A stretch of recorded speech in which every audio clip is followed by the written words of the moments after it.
Hi, I'm Guy. This is Sandra, and we're here and excited to be with you to talk about Lent and what it means.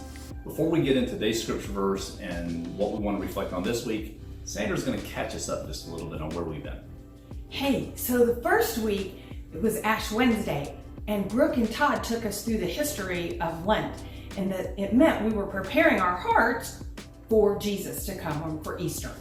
So then last week we had Brandy and Ethan and Sawyer and Judah and London and Riley, don't leave anybody out, and they talked to us about Jesus's lineage and his history and his family tree, and that we were asked to make a family tree as well. And I hope you did that. And then Ethan also put a song out there, and hope you had a chance to listen to it. This week, which is week 3, we are going to reflect, fancy word for look at and think about, Jesus's baptism and approval. So Guy's going to read the scripture verse for us for this week. So we're reading from Matthew chapter 3, verses 13 to 17. This is what it says. Then Jesus came from Galilee to Jordan to John to be baptized by him.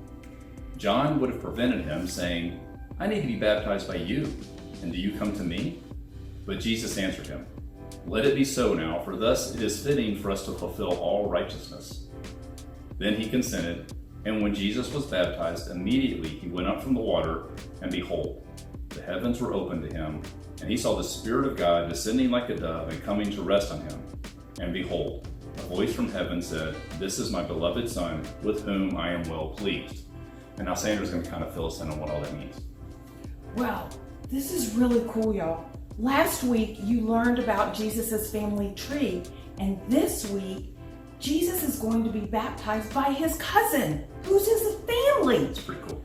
That is so cool. What? Can you believe it? Anyway, but even John thought, I can't do this, and tells Jesus, I shouldn't be doing this.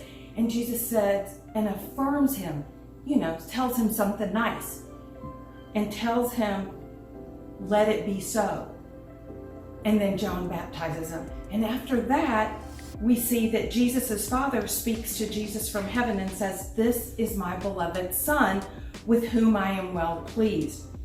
Why do I even bring this up? Because there's a pattern here. Jesus affirms John, and then God the Father affirms Jesus. So what we're hoping is that this week you will do some affirming to your family. But before we do that, we're going to model that. God, you're going to explain how we're going to do this? So what we're going to do is we're going to say some affirming words to each other. And just to let you in, I'm going to turn away from you for a minute, because if I say an affirming word to my wife, or really any person, I probably ought to say it directly to their face and look them in the eyes when I do it. And then I want to say something really nice about them, who they are as a person. So we'll show you what we mean.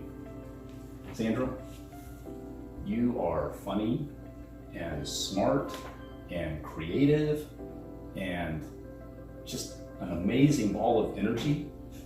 I have no idea how at 11 o'clock at night you'll get energy when I'm falling asleep. It just blows my mind, and I just respect you and love you so much. It's just awesome to have you as a wife. Thank you. Guy, what I really appreciate about you is your integrity.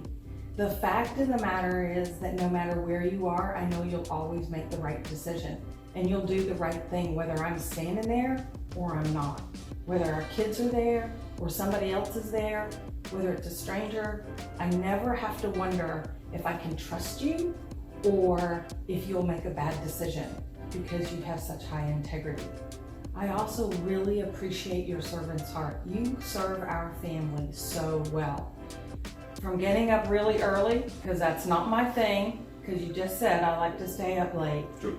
But the fact is that you'll get up really early to watch a sunrise with Lillian, and you'll make us all coffee, and you will love on us, and you'll always think about us first. And I do appreciate and love you for all of that. Oh, you're awesome.